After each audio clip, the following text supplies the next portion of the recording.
Hello everybody, and thank you for sharing your time with me. I'm sending this message through various different channels to reach my dear Russian friends and the Russian soldiers serving in Ukraine. I'm speaking to you today because there are things that are going on in the world that are being kept from you, terrible things that you should know about. But before I talk about the harsh realities, let me just tell you about the Russian who became my hero.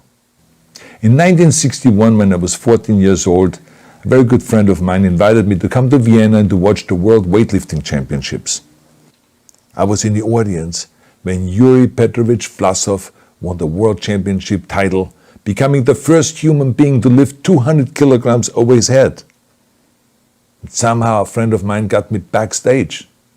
All of a sudden, there I was, a 14-year-old boy, standing in front of the strongest man in the world. I couldn't believe it. He reached out to shake my hand. I still had a boy's hand. He had this powerful man's hand that swallowed mine. But he was kind, and he smiled at me. I would never forget that day. Never.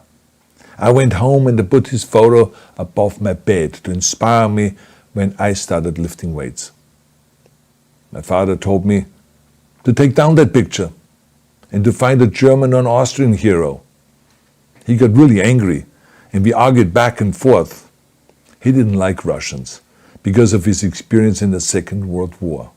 You see, he was injured at Leningrad, where the Nazi army that he was part of did vicious harm to the great city and to its brave people. But I did not take the photograph down, no, because it didn't matter to me what flag Yuri Vlasov carried. My connections to Russia didn't stop there, by the way. Oh, it actually deepened when I traveled there with bodybuilding and for my movies and met all my Russian fans. And on one of those trips, I remember, I met Yuri Vlasov once again. It was in Moscow during the filming of Red Heat, which was the first American movie allowed to film in Red Square. Now, he and I spent the whole day together. He was so thoughtful, so kind, and so smart, and, of course, very giving. He gave me this beautiful blue coffee cup. And ever since then, I've been drinking my coffee out of every morning. Now, the reason why I'm telling you all of those things is that ever since I was 14 years old, I've had nothing but affections and respect for the people of Russia. The strength and the heart of the Russian people have always inspired me. And that is why I hope that you will let me tell you the truth about the war in Ukraine and what is happening there. No one likes to hear something critical of the government, I understand that. But as a longtime friend of the Russian people, I hope that you will hear what I have to say. And may I remind you that I speak with the same heartfelt concern as I spoke to the American people when there was an attempted insurrection on January 6th last year, when a wild crowd was storming the US Capitol, trying to overthrow our government. You see, there are moments like this that are so wrong, and then we have to speak up. And this is exactly the same with your government. I know that your government has told you that this is a war to denazify Ukraine. Denazify Ukraine? This is not true. Ukraine is a country with a Jewish president, I might add, whose father's 3 brothers were all murdered by the Nazis. You see, Ukraine did not start this war. Neither did nationalists or Nazis. Those in power in the Kremlin started this war. This is not the Russian people's war. No.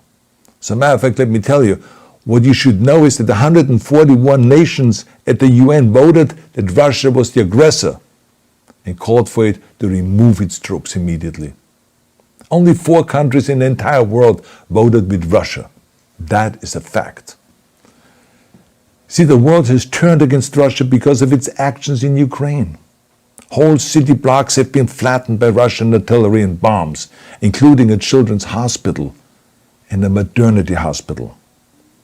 3 million Ukrainian refugees, mainly women, children, and elderly, fled their country, and many more are trying to seek to get out. It is a humanitarian crisis. Because of its brutality, Russia is now isolated from the society of nations. You're also not being told the truth about the consequences of this war on Russia itself. I regret to tell you that thousands of Russian soldiers that have been killed. They have been caught between Ukrainians fighting for their homeland and the Russian leadership fighting for conquest. Massive amounts of Russian equipment have been destroyed or abandoned. The destruction that Russian bombs are raining down upon innocent civilians has so outraged the world that the strongest global economic sanctions ever taken have been imposed on your country. Those who don't deserve it on both sides of the war will suffer. The Russian government has lied not only to the citizens, but to its soldiers. Some of the soldiers were told they were going to fight Nazis. Some were told that the Ukrainian people would greet them like heroes, and some were told that they were simply going on exercise. They didn't even know that they were going into war. And some were told that they were there to protect ethnic Russians in Ukraine. None of this is true. The fact is that Russian soldiers have faced fierce resistance from the Ukrainians who want to protect their families and their country. When I see babies being pulled out of ruins, I think that I'm watching a documentary about the horrors of the Second World War, not the news of the day. Now let me tell you, when my father arrived in Leningrad, he was all pumped up on the lies of his government. And when he left Leningrad, he was broken, physically and mentally. He lived the rest of his life in pain. Pain from a broken back, pain from the shrapnel that always reminded him of these terrible years, and pain from the guilt that he felt. To the Russian soldiers listening to this broadcast, you already know much of the truth that I've been speaking. You have seen it with your own eyes. I don't want you to be broken like my father. This is not the war to defend Russia that your grandfathers or your great-grandfathers fought. This is an illegal war. Your lives, your limbs, your futures are being sacrificed for a senseless war condemned by the entire world. Now, to those in power in the Kremlin, let me just ask you, why would you sacrifice those young men for your own ambitions? To the soldiers who are listening to this, remember that 11 million Russians have family connections to Ukraine. So every bullet you shoot a brother or a sister. Every bomb or every shell that falls is falling not on an enemy, but on a school, or a hospital, or a home. I know that the Russian people are not aware of such things are happening. So I urge the Russian people and the Russian soldiers in Ukraine to understand the propaganda and the disinformation that you are being told. I ask you to help me spread the truth. Let your fellow Russians know the human catastrophe that is happening in Ukraine. And to President Putin I say, you started this war. You are leading this war. You can stop this war. Now, let me close with a message to all of the Russians who have been protesting on the streets against the invasion of Ukraine.